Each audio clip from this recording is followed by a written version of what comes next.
welcome to What Are We Talking About with Jamie Jakes. I am him, and I am here with two brilliant football minds, soon to be three brilliant football minds. We are going to do a preview of every single game of the NFL Week 9 slate, and then we are going to maybe recommend some tasty little gambling bits. Here are the boys. Paxton, Bailey, how are you doing, buddy? What's going on, man? Glad to be back on. This is going to be very fun, and I think I'm going to be very wrong on my betting. Great to hear. Yes, this is Paxton Bailey's first time through. Some people have done really well in their first time through. Maybe some beginner's luck. Maybe they're brilliant geniuses in the sports gambling world.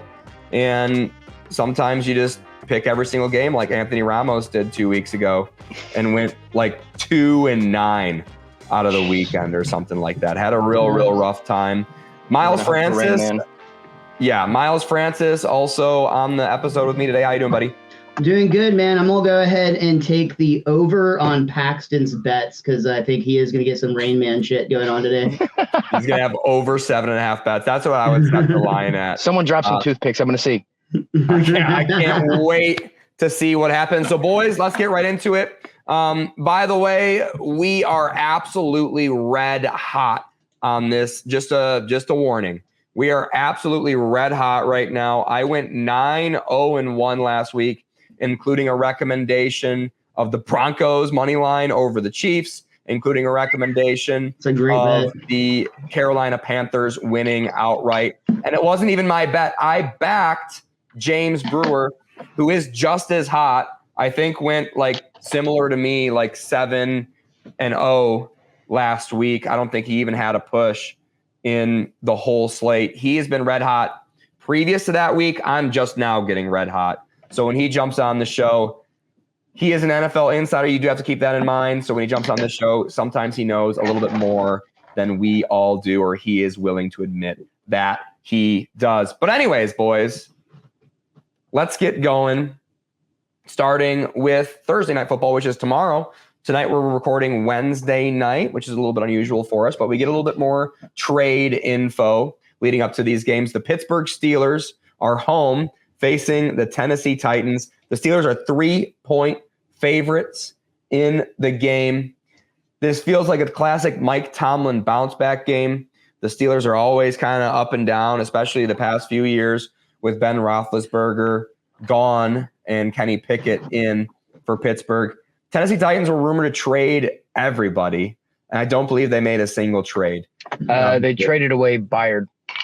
Oh, their safety Byard. That was before week 8, so that was week 7. So that was not a trade deadline trade. But I was more referring to their offensive weapons that they did not decide to sell. A very low over/under.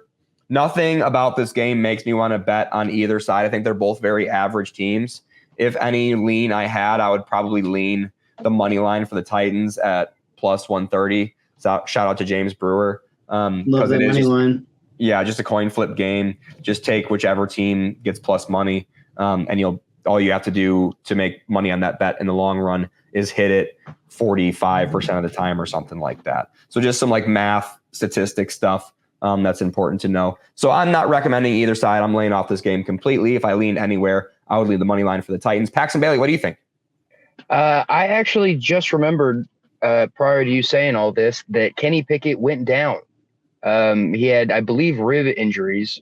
So I was kind of leaning towards the Steelers before remembering that. But now I'm going to take the Titans. I forgot about that. And, maybe this hot streak that Will Levis showed off last week can continue to 2-week streak. Yeah, I don't know. I would like to bet against Will Levis against the Steelers, an actual competent defense this week. So I'm glad you mentioned Levis. That's pretty interesting. Maybe look for a prop bet for Will Levis over interceptions on the game. If you can get even money at over 0.5, so at least one interception on the game, I think that would be great odds. If you could get plus money on over two interceptions or over for the Titans and Will Levis, I think he could have a really bounce down back to earth game against a good Pittsburgh Steelers defense. That is one thing that they do well. So I'm going to partially recommend that. Miles Francis, what do you think? Yeah, like Paxton said, I'm interested to see this quarterback go up against an actual defense. I feel like going against Atlanta, they just barely pulled off the win. The thing, too, though, is DeAndre Hopkins woke up this week big time. Hasn't scored a touchdown all season. He scored 3 in one game. Is that insta chemistry with this duo? Is that just exploiting a weakness in the Falcons defense? I think that is what this game right here is going to answer. With all that up in the air, I can't, with good conscience, recommend betting this one. But again, through James, learning from him, it does feel like if somebody was like, gun to my head, take one of these bets, the plus 130 for the Tennessee Titans to pull off a win is very plausible. Yeah, the Will Levis, DeAndre Hopkins situation felt like Tannehill just wasn't willing to bomb it up to Hopkins when he was double, triple covered. And Hopkins was like, just throw it up to me. I mean, we've seen it. Last year, I put together a little highlight reel of his last season. He had a great season. He looked super athletic. Some people said that he lost a step. I think a lot of those people need to go bury themselves in a deep, dark hole for a couple of weeks on Twitter after saying that all offseason, saying DeAndre Hopkins lost a step. Like that point of yours, though, does actually play to your earlier point about the over-under bet on that interception rate, just because with that many, like, you're right, Will's throwing it to DeAndre even if he's got 3 men on him because he knows that dude's a stud, but that's only going to work even at a high percentage of a time. It's still going to backfire. Yeah, and it's going to backfire against Pittsburgh. So, yeah, I think if anything, you just bet on this being an interception game. You couldn't even bet on the under, right? Because they could be 3 pick sixes. Steelers defense loves scoring points. So, yeah, it's going to be a fun game to watch. Are we going to live stream it, boys? Paxton Bailey, Miles Francis? I think I can't this week. I need to go hit some mics because I'm starting to get rusty. No worries, some Miles. new stuff. I have a show this weekend on Sunday at Dallas Comedy Club. Pending that time, I will come hang before or after, but I'm not sure. Oh, wait, is this the Thursday night game we're looking at? Yeah. That's tomorrow? I won't make it. I'm working a gig. Okay, no worries. We will try and fill the couch with some sort of people for that show and do a live Sunday, pending that show at Dallas Comedy Club, before or after game. Okay, sounds good.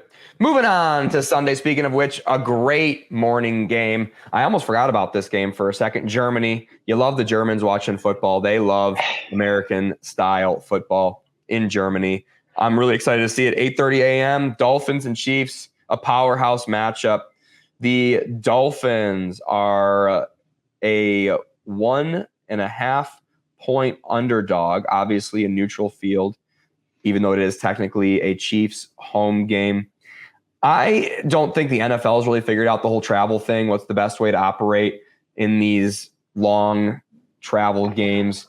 And for that reason, just makes me want to lay off it entirely. I just don't know. If anything, I think there's a value on the Dolphins, but that travel is just such a wild card. It doesn't make me want to bet this game whatsoever. Especially at Chiefs coming off of a big loss. Paxton Bailey, what do you think? First, I want to say, to oppose you, I hate the morning games so much. I'm a creature of habit. I got things I do Sunday morning. I hate them. But I'm going to agree with you on the fact that I don't even want to touch this one. It's been weird watching the Dolphins and Chiefs this season because every game isn't a blowout like you'd think it'd be. Like they're just, gunslinging every time. But this season, Chiefs are scoring 14 points. Dolphins are scoring low on some games. You'd think they'd be shootouts. So I don't even want to really touch this one at all. Okay. Miles Francis, what do you think? The whole travel thing on this one is weird. The last time it was teams traveling, I felt there was just a no-brainer in the matchups. This is two of the best teams that we currently have in the NFL when they actually are working together. It's weird to just have that many wild cards going, but I do ultimately lean towards the money line for the Dolphins on this one. Going back to our boy James, he's not here, so we got to represent the positive 102 you get back on that bet when it is relatively a coin flip. And I also just see Miami has more studs than Kansas City does. Kansas City might have the premier studs, but Miami has an army of them. And I just feel like when you have the numbers like that in your favor, you're less likely to be affected by things like jet lag. If Mahomes has, the flu again, or he's just got a headache or whatever, or Kelsey is, missing his girlfriend or whatever the case might be, it could really devastate the Kansas City Chiefs a lot easier than it could the Miami Dolphins. So I will recommend the Miami money line bet. Okay, so that's a recommendation out of Miles Francis for the 8:30 game. I absolutely love it. I was kind of looking at it too. Wasn't a good enough number for me to get too excited about. You're only getting like 2 cents on that dollar back. But it is still plus money. It does feel like a coin flip game. The only thing that's keeping me off of it is I don't want to bet against Andy Reid and the Chiefs. And hey, I think there's a chance that Taylor Swift might be there. By the way, wild dude, German Swift. Miami, she's gonna market. What if she popped up an entire leg of the Eras tour in Germany just based on? Well, I think she does have a tour in that neck of the woods. Maybe I'm making that up, but I feel like you're making that up. I think she's still touring the United States, as far as I know. That probably is fake news. Anyways, moving on. This is not a Taylor Swift. It should be. We do better numbers. We'd be monetized by now. Anything I say about Taylor Swift, I take with a grain of salt. Just like my football picks. Just kidding. They're slightly more valuable. Speaking of value, Seahawks are getting 6 points at Baltimore. Give me Seahawks all day, every day on this. Seahawks getting almost a touchdown against any football team at this point is preposterous. What more do you want the Seahawks to do? They've beaten the Lions in Detroit in week 2, a red hot Lions team, and they've beaten the Browns, a team that's got like a really, really good defense, was able to move the ball on them.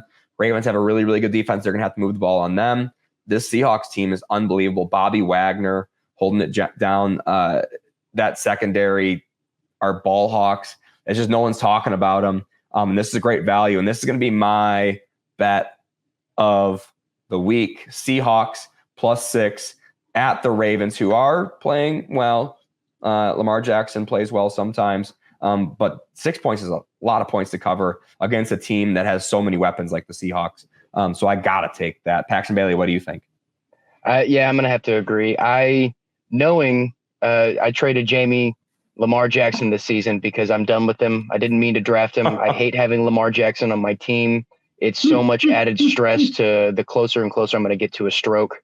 It's a 50-50 ball with Lamar. And I remember him having a pretty decent week last week. Am I right, Jamie? Lamar, I would say a below average week, even for an average quarterback standards. Not great statistically. Yeah. On that, I'm going to take the +6 on Seattle. Hell yeah. I don't think that they're going to be able to deal with that. So that's a double like on that game, Miles Francis? While agreeing with you two is bad for this podcast, it is probably better for your pocketbook. So, yeah, I got to go with that Seattle +6 for sure. And nobody has the guts to just bet Seattle outright? See, I really do feel like this is going to be a nail biter of a game. I could see this one coming down to a field goal at the end of the game because I do think these teams are relatively evenly matched. I see this one as arguably lower scoring than you might think. And I think a field goal could be what this comes down to at the end. Yeah. I'm with you on that. Great game. Very excited to watch it, for the record. I will say, to kind of counteract Miles, Seattle is finally kind of starting to figure out their community backfield. Charbonnet had a really good game last week for him, and I just picked him up off waivers.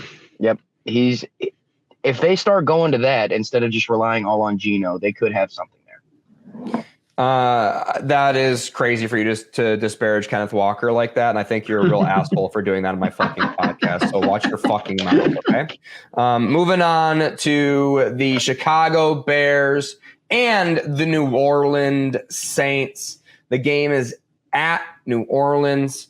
The Saints are 8.5-point favorites against the Chicago Bears. I get it, the Bears are bad, but there's no reason for the Saints to ever be favored by that much against any football team in the NFL.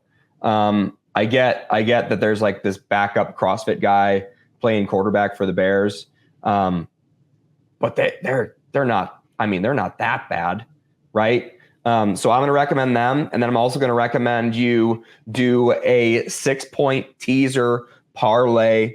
Seahawks, tease them up to plus 12. Bears, tease them up to plus whatever, 8 and 14.5 is what you're going to tease them up to. So that's 2 recommendations. Paxton, Bailey, what do you think about this? Honestly, man, I think the Saints are very inconsistent. I'm going to take the Bears this week. I think they might pull it off with the backup. I think they might be able to do it. He looks fairly good for 2 weeks in the game so far. He really doesn't look that bad. He's got pocket presence. He knows how to evade pressure, which is going to happen in Chicago. You're going to get pressure from the line because they are terrible. But, you know, I think the Bears might be able to shock the system, and, you know, Derek Carr's just okay. Derek Carr's just okay. Well said. Miles France, what do you think? My gut when I look at these two is this should be a no-brainer, but then I immediately move a column over that 8.5. And like you said, the Saints being who they are this season, even against a team as bad as the Bears have been, 8.5 is impossible, and minus 395 for the money line is just not worth the investment in case there is a fluke like Paxton is predicting. So, frankly, this is one that you probably don't even need to worry about tuning into. I don't expect it to be like this is where you go make a snack, grab a beer, play with your child for like a couple minutes before you go back to ignoring them and watching better football. Well, that's a terrible example to set for your child not watching football when NFL football is on. That's yeah. I'm not a parent, to be very clear. Good. Good. Yeah. So I mentioned earlier we were going to have a very special guest, a 4th brilliant mind to talk to you guys on this channel. This is not the guy I was talking about. Anthony Ramoz, how are you doing, buddy? Fuck you, Jamie. I survived my oh shit. Chat clip that. Oh, Perfect. no. Wow. I survived my potion that I had to drink, so I'm doing pretty well, actually. Last week, Anthony Ramos said that if the Chiefs lose to the Broncos, he was going to mix up a potion of what's underneath his sink and drink it. Glad to see that you're with us. I did call a welfare check-in for you. Don't fucking drink Purple Fabuloso. It doesn't taste exactly like it smells. It actually tastes fucking terrible. It does smell like it would taste great. It does. I thought it would. I do have the man I was talking about, a brilliant person who I think also went like 7-0 last week in gambling. NFL insider, James.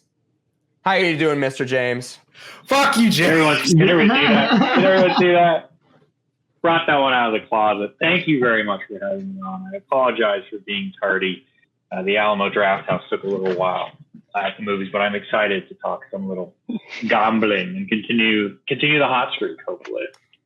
Hell yeah, and we are just going to continue right into it. James, so tell me if any of these are your no-brainer pick, or not, sorry. That's Miles's bit. No, tell me if any of these are your script writer game of the week. Seattle Seahawks, Baltimore Ravens, Miami Dolphins, Chiefs, Tennessee, or Pittsburgh.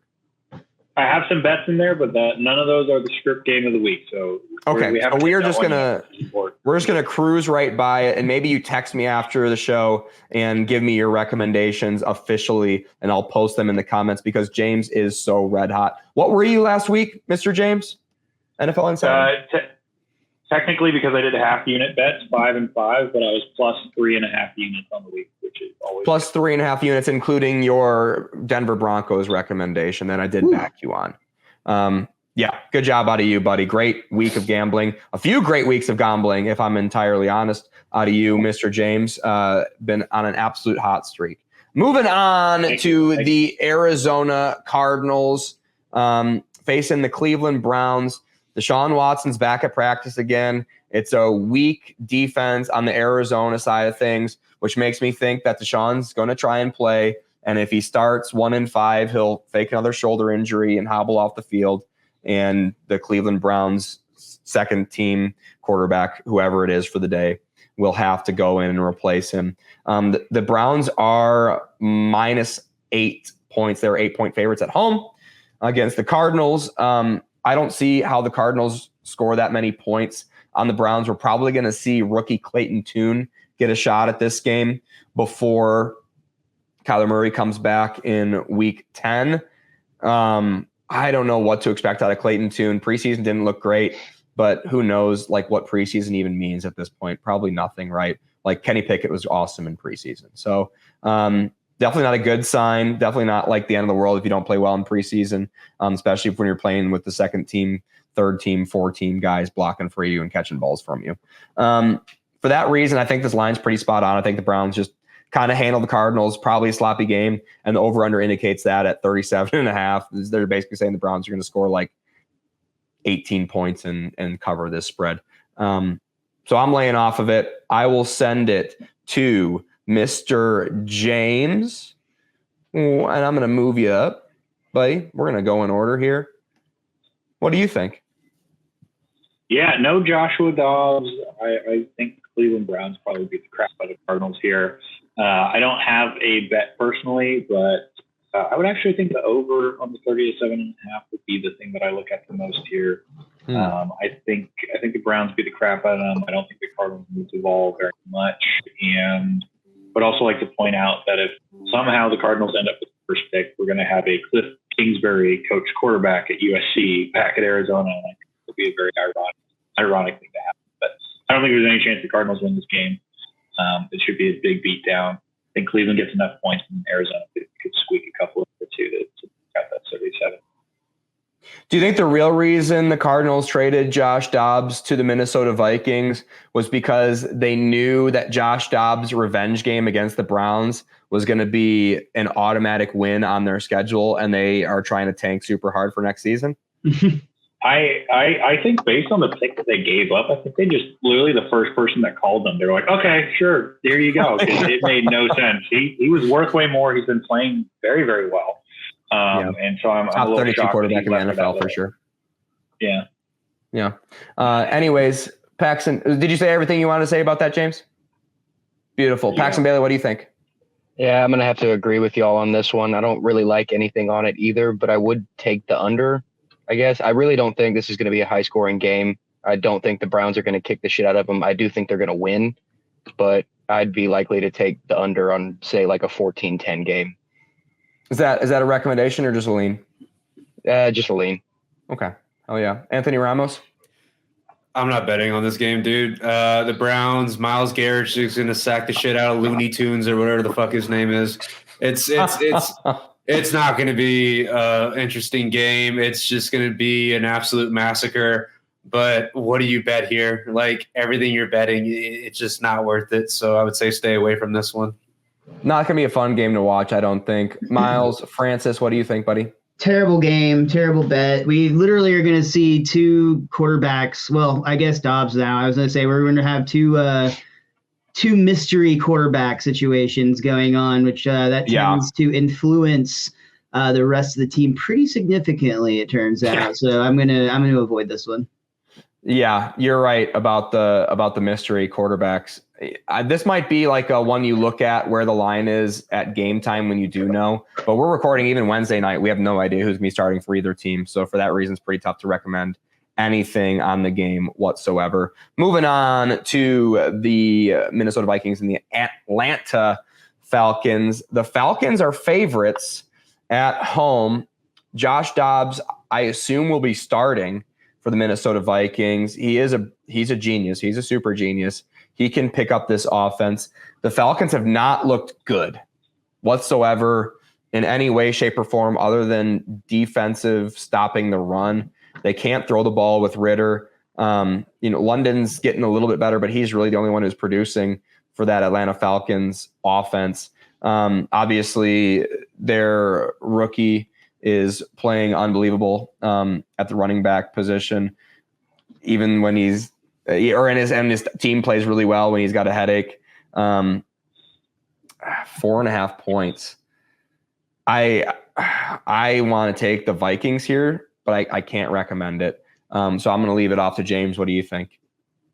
I took this one, Minnesota Vikings money line, as soon as I could. I bet you did. Very positive of the Vikings.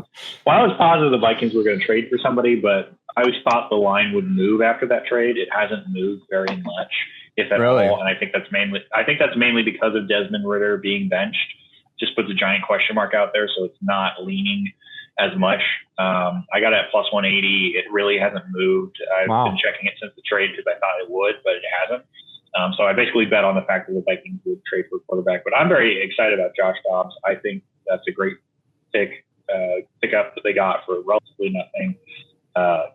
Desmond Ridder sucks, and his backup probably sucks more. So I don't feel like the Vikings won't win this game. Yeah, it's really interesting. That's interesting news, James, that the opening line was plus 180. I'm sure those plus 180s are still out there. So that makes me want to bet the Vikings money line a little bit more in this situation because I do respect Josh Dobbs and what he is as a quarterback. So that's interesting information. The line only moving potentially a dime on average. Paxton Bailey, what do you think? I'm actually going to stray away, and I'm going to take the Falcons with the minus 0.5 on it, or 4.5. Okay. How do the Falcons win this game, Paxton? Taylor Heineke. He is the backup, and I think we're going to see some playoff Heine from a couple of years ago. Okay. I think he might take this, man. He was really he really wasn't a bad, he was a top 32 quarterback, like you said earlier about Dobbs. He could start in this league. He really could.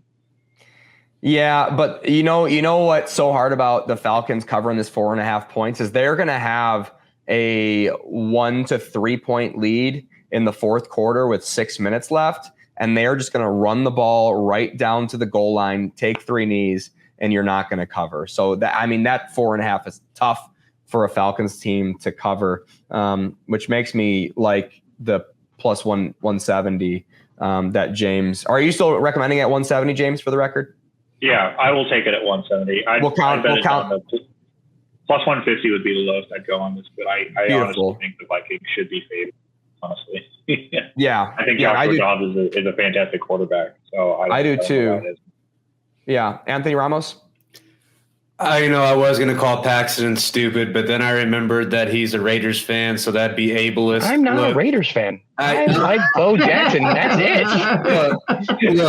Look, saying that you have faith in Taylor Heineke, that's the weirdest thing I've heard all day. Yeah, and I just got back from an open mic in Dallas. All right, look, you hear really stupid stuff all the time. Look, he's trying to play for a spot, man. You have to take the plus 170 on this. There's the Vikings are gonna. Atlanta sucks. Let's be honest. Atlanta sucks. They're not a good football team. Minnesota's been on a hot streak. Even though Kirk Cousins is out right now, Josh Dobbs is a great pickup. I was actually very excited for him. I think he's going to actually be able to shine. Jordan Addison is looking really good right now. I don't think anyone in Atlanta can really cover him. I think they're just going to tear it up in both the run and the passing game. I don't really know what Atlanta does other than throw wheel routes to Bijan Robinson. So I don't see a world in which Atlanta really wins this one. So I would take the money line for the Vikings on this one. Hell yeah, Miles Francis. For all the reasons all of you guys said, the money line for the Vikings on this one just makes sense. Usually in a week that you lose quarterback Kirk Cousins, I would be like, oh man, you want to avoid this one until you see what's going to happen. But we've already seen Dobbs do well with a bad team. I don't really feel like he's going to move into a better O-line with better receivers situation and suddenly forget how to play football. So I not only think that the Vikings for the money line, but I also think the over 37.5 is a fairly safe bet because I don't think the Falcons are as bad as Anthony thinks they are. Well said, Miles Francis. James, really quick, Seahawks. Do you have a pick on this game? I took the Seahawks. Obviously, yeah. Money line or 215. Yeah, 215 is too much. It should be closer to 180, 190. Baltimore's got a good home crowd, but Seattle is a fantastic football team. And I'll take if somebody's going to give me Seattle plus 200 against any team in the NFL, I'll take it. Yeah, all these games that I'm looking at so far, I don't like any of them nearly as much as Seattle. I would just rather put all my money on them this week instead of spreading my bets around. So I'm just going to kind of hitch my wagon to them, I think. That's kind of my mindset going through all of these games right now. Just parlay all these bets into one big one. You'll make like $60,000. Yeah. So we are on to the Washington Commanders at New England. We just did an episode about how the Patriots, or maybe Bill Belichick himself, is trading himself to the Washington Commanders. Weird storyline, right? Washington Commanders. So is this a revenge game for Bill? This is so confusing. What? This is a scriptwriter game. James, is this a scriptwriter game? No, it's not a scriptwriter game. All right, I'm laying off it. A really weird game.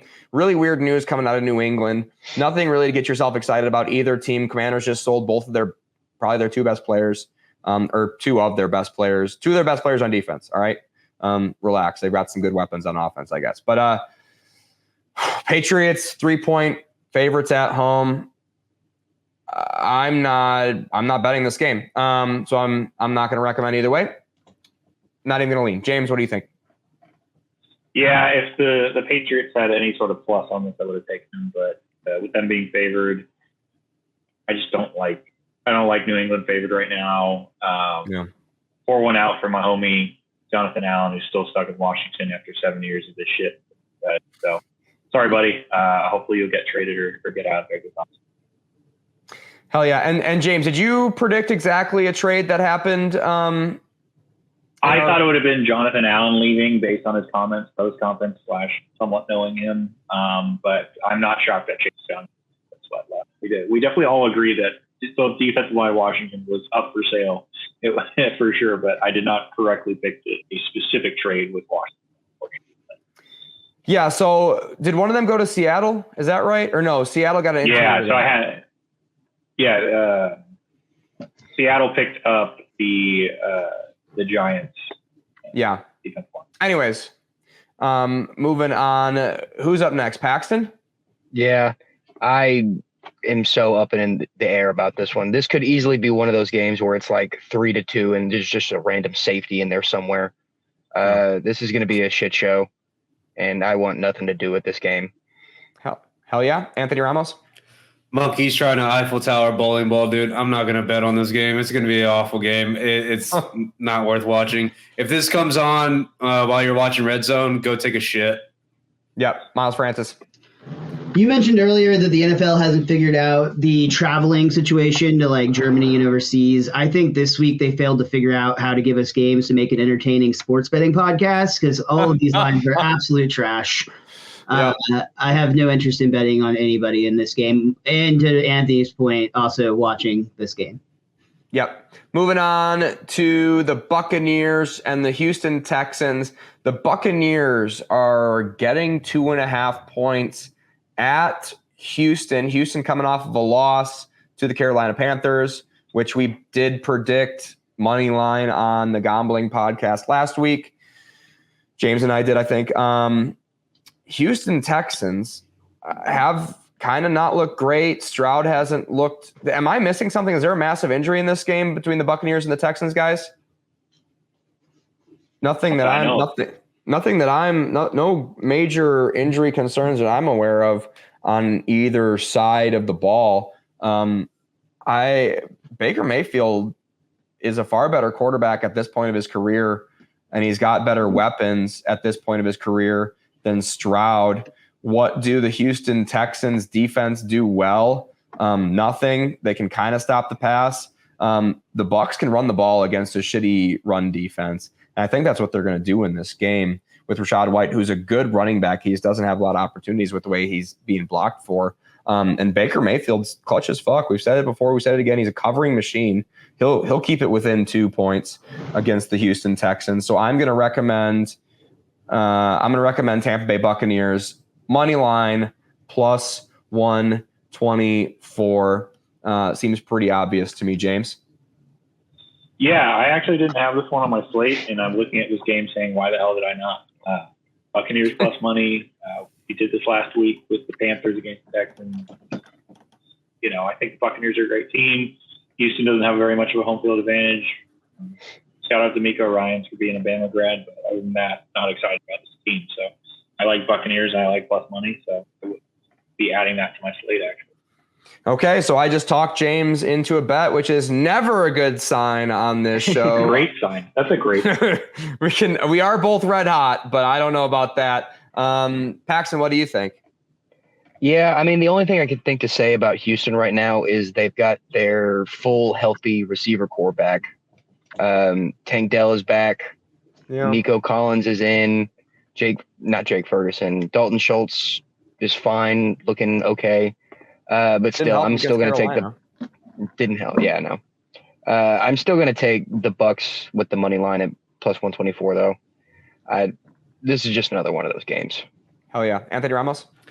No, yeah, the Texans do have a healthy wide receivers right now, but the Bucks have Mike Evans and Chris Godwin. Yeah, they're healthy too. Exactly. I think the Bucks are going to win this. I like the money line on this plus 124. I would take that all day. Okay, Miles Francis.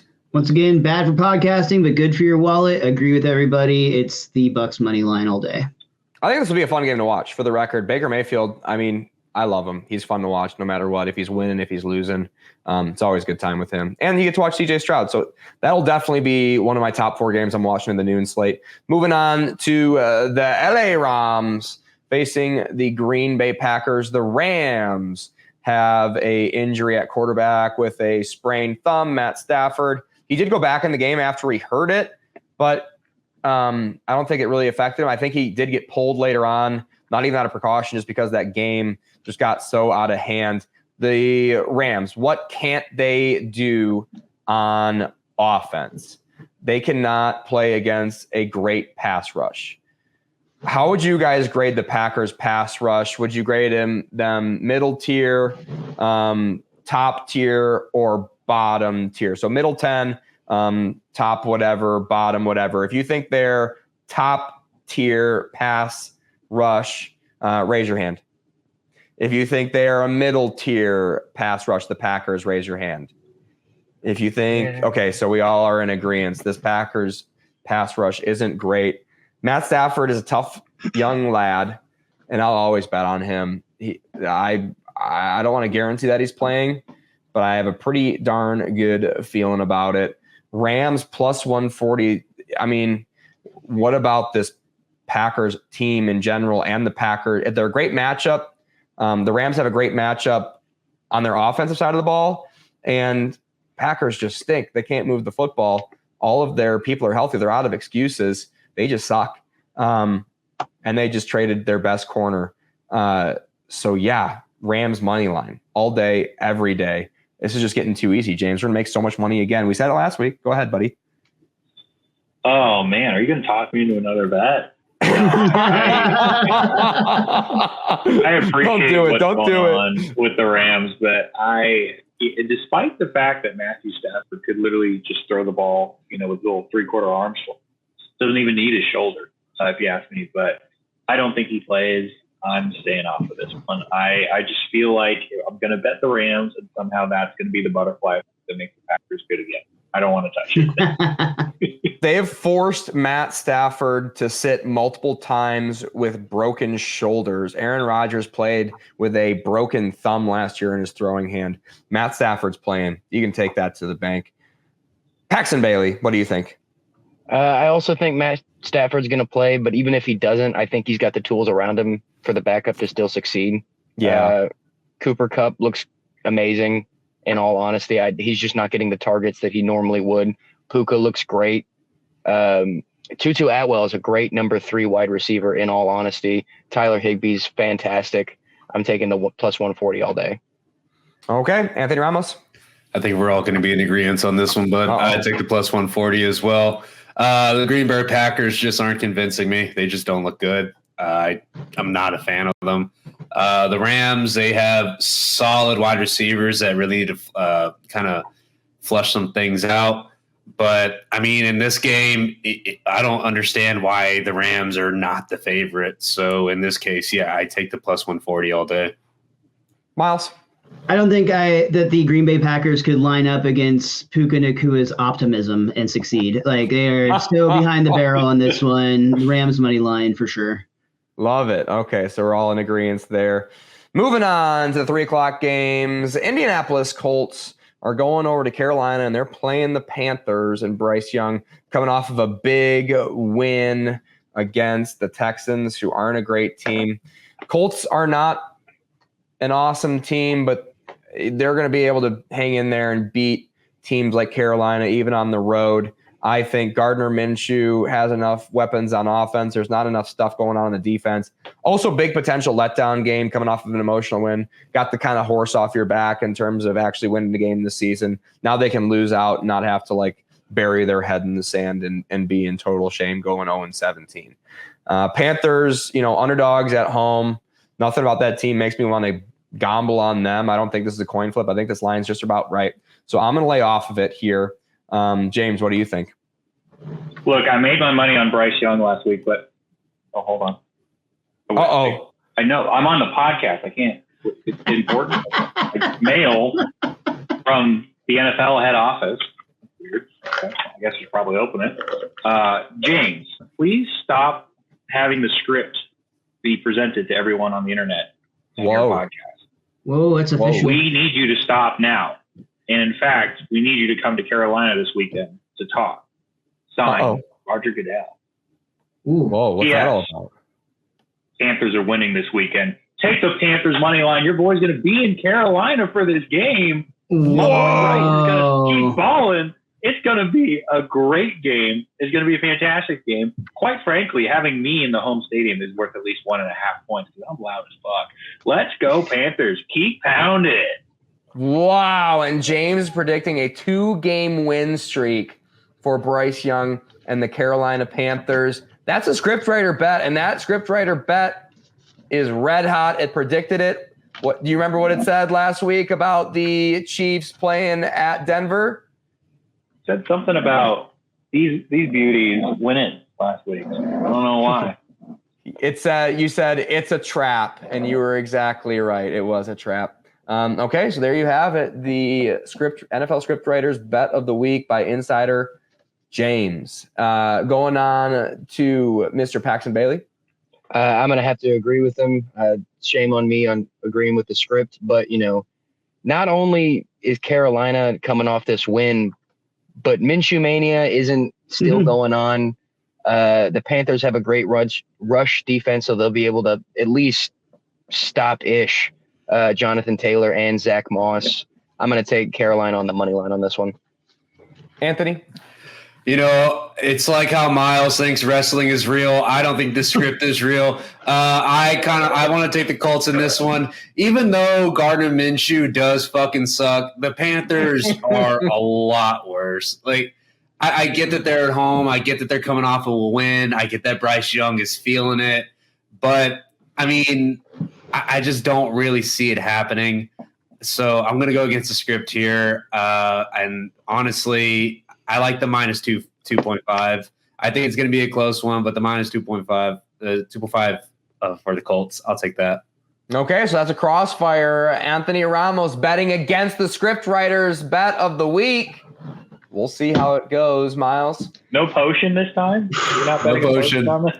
I'm feeling like I just drank some. I'm going to stick to what I said before any of y'all spoke, but I have to tell you, agreeing with Anthony and disagreeing with James makes me feel way worse about my position. This is my only no-brainer of the week, and it's Indiana minus 2.5. Indiana minus 2.5. Dude, Indiana is on a 3-game losing streak against 3 great teams. They are about to play arguably the worst team in the NFL. The Carolina Panthers are coming off of a win on an easy team, a not good organization.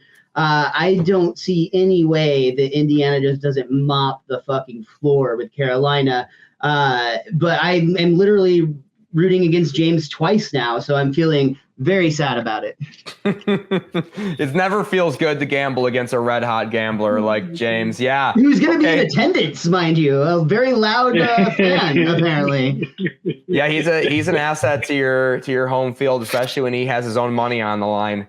Wow, crossfire no-brainer versus an Anthony Ramos recommendation with or against a script writer recommendation. And then Paxton, you recommended the Panthers too? Yes, I did. Where were you at, Jamie? Where were you at? I'm Sweden, baby. I am not on that team. Jamie's like, not anymore. I'm just sitting back and relaxing, and then I can just edit my own video and roast you guys in my own channel after the mission failed. We'll get them next time. Yeah. That was impressive. Next time. New York Giants and the Las Vegas Raiders, the penultimate 3:00 game on the slate. The Giants are 1.5 point underdogs at the Raiders. The money line's plus 102. That's not enough for me to gamble on either side. If it was plus 120 either direction, I would take it because James taught me that way. It's a coin flip game. Darren Waller is got a re-aggravated hamstring, so he's probably out. I don't think it really even matters. Like the Jets or the Giants can't move with him or without him anyway. They did just lose to the Jets. I don't know if they're a good team or not, but anyways, I'm laying off of it. James, what do you think? This is absolutely my coin flip game of the week. We just had the script, so now we're saying, hey, this is a coin flip game. A plus 105 odds is a 49% chance of winning. So if you're getting a 1% edge either way, I would really recommend shop this line. Whoever's got a line that's plus 105 or higher, just take it. It's a coin flip. Take your little bit of your edge and go home, but don't watch the game. Don't watch the game. Yeah. Okay. So you're just recommending you find a plus 105 and bet in the Giants. Okay. Yeah. Fair enough. And if you can get the other side because you got a local bookie, take that too. Paxton Bailey. If anything, I'd come up with a lean for the money line for the Giants. I feel like they're equally as disgruntled teams. They're both just pissed off at everything, and this is just not going to be a fun game. Okay. Well said, Anthony Ramos. You know what? I don't like this game, so let me tell you what I'm going to do.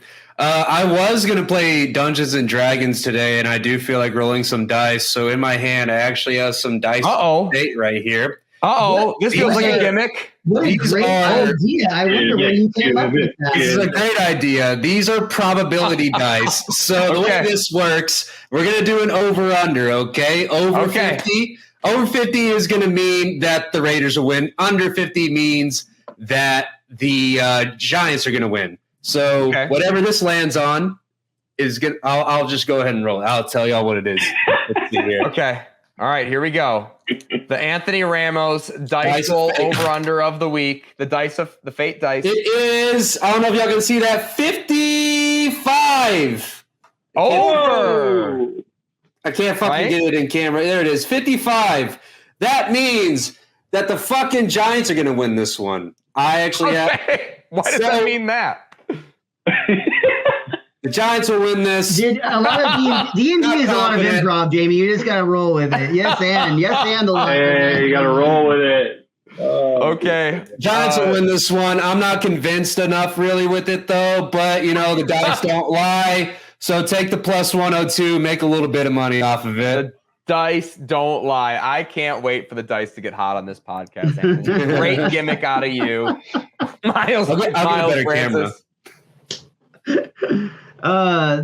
2 weeks ago, this would have been a no-brainer pick with the Raiders, and then I've just lost all my faith in that organization, as has the GM who fired their coach, their offensive coordinator. They are now starting their backup quarterback over Jimmy G. The Raiders are a literal dumpster fire going against a hurt Boy Scout quarterback with no O-line. This game sucks. This is why would anybody put any faith or time into watching it? Sure, bet the positive money if you want to. Honestly, though, I don't even want to bother recommending this one. Yeah, Raiders did just fire their head coach, which you typically historically want to gamble on the team who fires their head coach. But Raiders getting 1.5 points right now. I don't know. I don't like it. So I'm laying off it. I like the other games way more, and I don't want to roll dice on. I don't want to roll the dice on this game, Anthony Ramos. So we are moving on to the Cowboys at Philadelphia. Cowboys, honestly, I'll say they've been playing great. Outside of a couple of bad losses, outside of like the top 2 teams in the NFL, at least every other team has had a bad loss on their record. It's the NFL. It does happen, and I think we overreact to it, especially in Dallas, which is where we record these episodes, which I think is why it makes this line sort of make sense. I like the Eagles. I'm leaning towards the Eagles here, just because I think their home field counts as 3 full points, especially against the Cowboys, a rival of theirs. And I don't think they're even teams. I think the Eagles are slightly better than the Cowboys, but that's not enough of an edge for me, like we talked about before, to hit a minus 112 or a minus 110 bet. You got to hit that bet like 52% of the time to make money in the long run. And I'm not confident enough either direction, nor am I confident in the Cowboys to win outright. So I'm going to lay off of it. James, what do you think? Yeah, I definitely will have to convince everyone in the owner's suite in Charlotte to make sure that we put this on the TV, because I definitely want to see this. I really like a team total on this one. I have the Eagles over 24.5 points, even money. I think it's going to be a high-scoring affair. I don't like the over 47. I will scratch that. I think it's going to be a high-scoring affair for the Eagles. I don't think it's going to be a high-scoring affair for the Cowboys. They failed to pick up a cornerback at the deadline that they should have. I think the Eagles are going to score more than 24.5 points. Okay, so you take the Eagles team total over against the Cowboys. Yeah, that makes sense. They don't have – Gilly Lock can only cover one guy at a time, and the Eagles have more than one guy to throw to. 3 guys playing extremely well in the second quarter of the season thus far.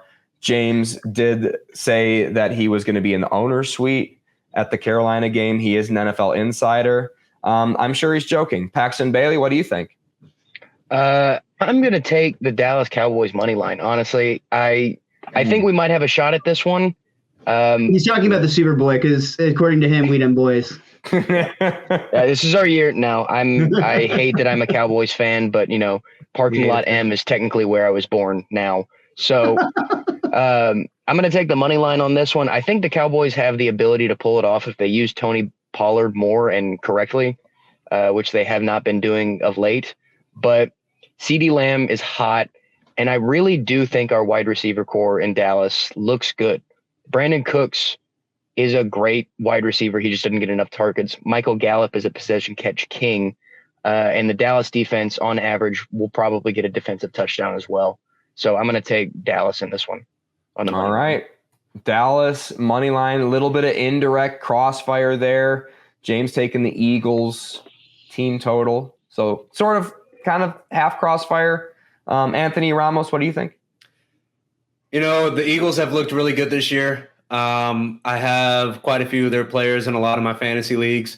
A.J. Brown has not let me down at all. DeAndre Swift has been pretty consistent. Jalen Hurts is doing Jalen Hurts things where he's on and off, As far as the Cowboys go, everybody knows I hate the Cowboys. I can't fucking stand the Cowboys. But I'm going to break a cardinal sin here, Jamie. I know that it's not okay to bring up baseball. The Texas Rangers are about to win the World Series. I think that the Cowboys are going to ride off of that. So, you know what? For this week, let's fucking take the Cowboys. Whoa. I think the Cowboys are going to go into Philadelphia. I know the Cowboys going into Philadelphia, beating the Eagles. Yes, I have a Dak Prescott shirt. I lost a bet. I think that the Cowboys are going to go into Philadelphia and squeak out a win. It's not going to be very convincing or decisive. It's going to be very close. Can you bring up that line again? I want to see what the spread was. The spread, yeah, I think that's right where it should be. but I would take the Cowboys money line on this, plus 136. They're going to ride off the wave of the Rangers winning their very first World Series, and they're going to ride the momentum into Philadelphia and get a W. Hey, great gimmick there, Anthony. Oh, Good job, buddy. That was absolutely. He gimmicked us twice in this episode. Two gimmicks, one episode. Keep them coming, buddy. Miles, what do you think? I'm not nearly as passionate about him as or about this game as he is. I'll say that much. I actually think this is arguably going to be the game of the week. I think that watching this game will give lots of us reason to get as excitable as he just demonstrated. I really hate betting on the Cowboys just because of how inconsistent they are. It's not a personal lean against them. It's just that it's so hard to put any faith in knowing that you have so much talent on a team and then seeing if Dak is going to be able to pull all those tools together and actually generate offense. The only consistent thing going for the Dallas Cowboys has been their defense. And as you already pointed out, they failed to reinforce that here at the trade. I lean towards the Dallas money line just because I do think it'll be a close game. I don't recommend betting. I enjoy this as your, have a few beers with the boys and enjoy actually good football because there's very little of that this weekend. So take advantage of it while you can. Hell yeah. So Tony Romo's probably going to be on that game, huh? Miles, you should look at what your Sunday schedule is and maybe we do that game live stream. I'm almost positive my show is at either 4 or 5 p.m. So it's going to be smack dab in the middle of the Cowboys game. Okay, never mind. Then here's the thing.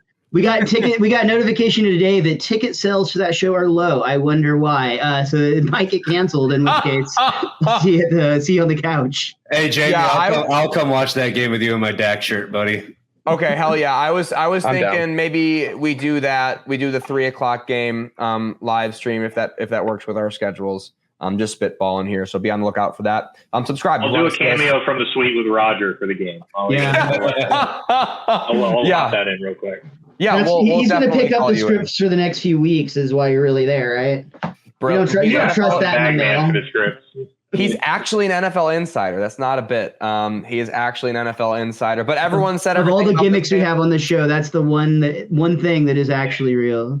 Yeah, it is actually real. We're not even joking about that. Moving on to another great game. It's going to be Sunday Night Football. The Buffalo Bills. I would assume Josh Allen is expected to play based on this line. Playing the Cincinnati Bengals. Maybe you do just go ahead and bet the Bengals if you want a free roll. If you want to bet against Josh Allen's shoulder being hurt. He didn't practice today, which is majorly concerning. That's the main storyline on the Buffalo Bills side of things. On the Bengals side of things, man, oh man, those Bengals are looking better and better each week. They kind of did the exact same thing the past every single year. Joe Burrow has been on the team outside of the year he tore his ACL. Just gets better and better. Sucks, and then just starts figuring it out.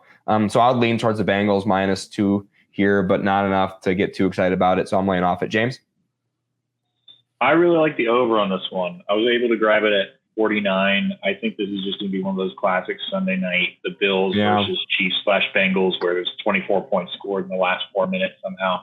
And both teams just forget to play defense for 4 minutes of football. Which somehow keeps happening whenever the Bills are on prime time. But yeah, I think this is going to be a shootout, and I'm excited to watch it. Yeah, I think it's going to be a great game. Paxton? I also agree. I think it's going to be a fun game, but I don't think it's going to be a fun game for a shootout reason. I think that, Joe Burrow might fall back into the beginning of the season.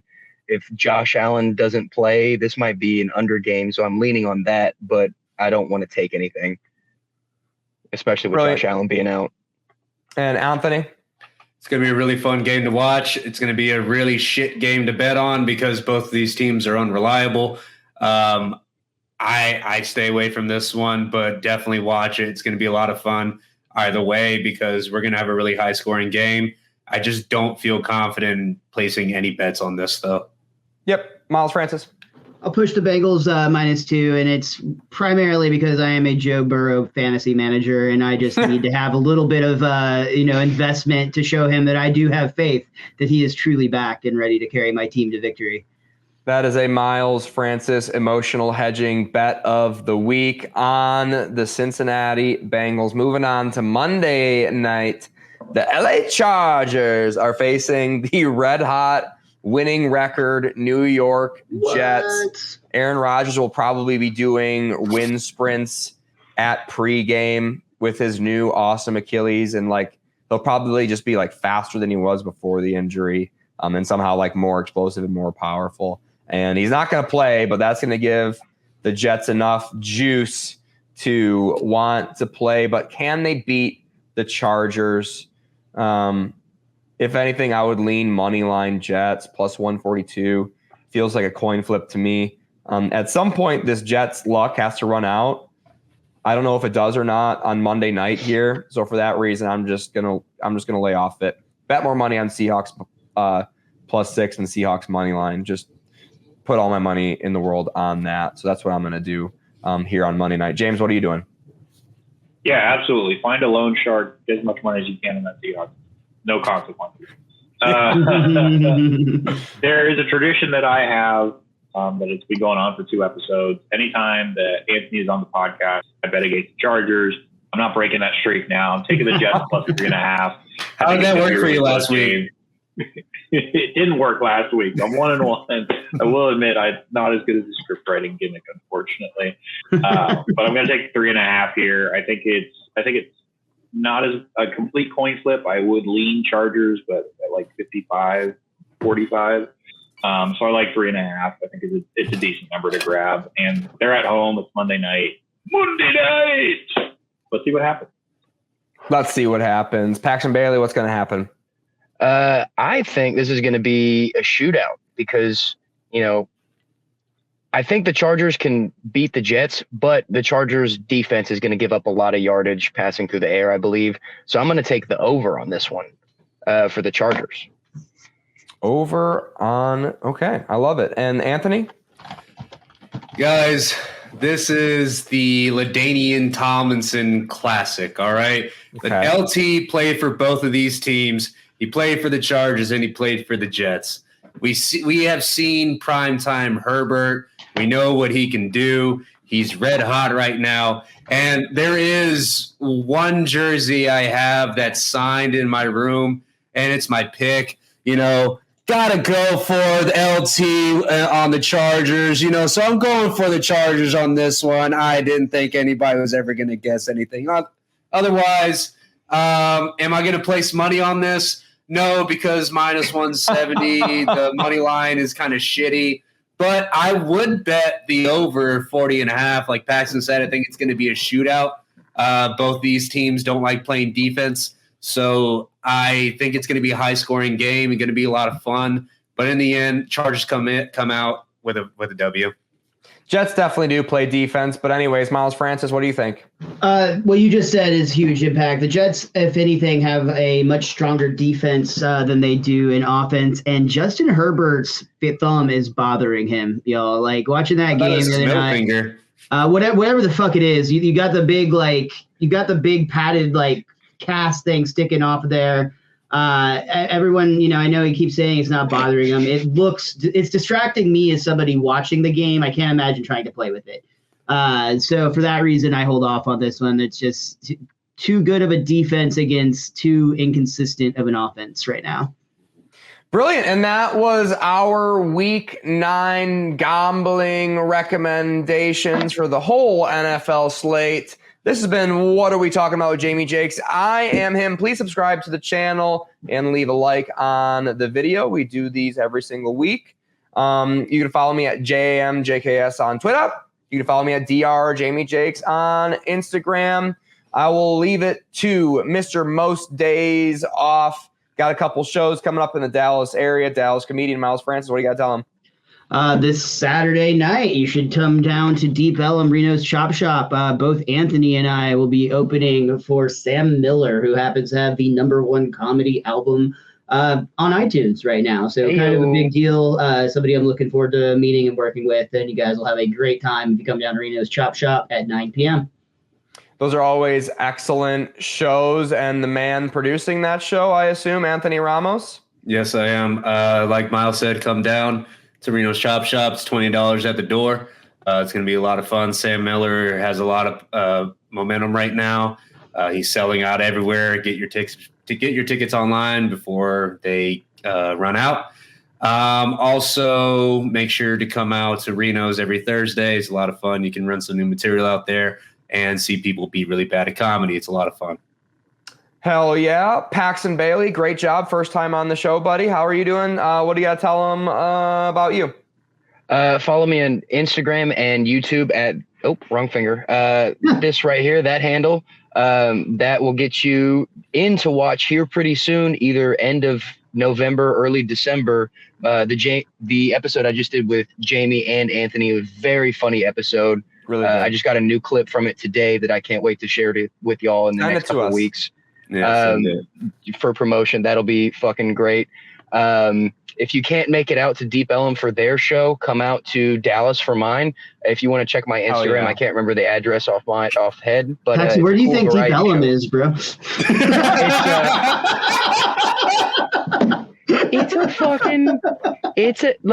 It's not in Deep Ellum, Dallas. We're the cooler side. This is where variety shows that I'm scared to go to are. So come out to that. Competing shows, brilliant. I love finding out about that in real time. And I will leave it off to the underdog god, the NFL insider, not a public figure. James, what do you got to tell him? Oh, shout out to Donnie Ecker, my high school baseball coach. He's now the hitting coach, but they're calling him the offensive coordinator of the Texas Rangers. He has had one hell of a year. He's about to have a new ring on his finger here in a minute. Yeah. I hope so too. Come out to the parade, wherever it is. Not sure if it's going to be Arlington or Dallas. Have a good time. But yeah, go Rangers. Go Rangers, and I will allow that. After this World Series is over, we will go back to the what are we talking about normal rules of not being able to talk about baseball. But when parades are involved, you're allowed to talk about it. This has been What Are We Talking About with Jamie Jakes. Good night.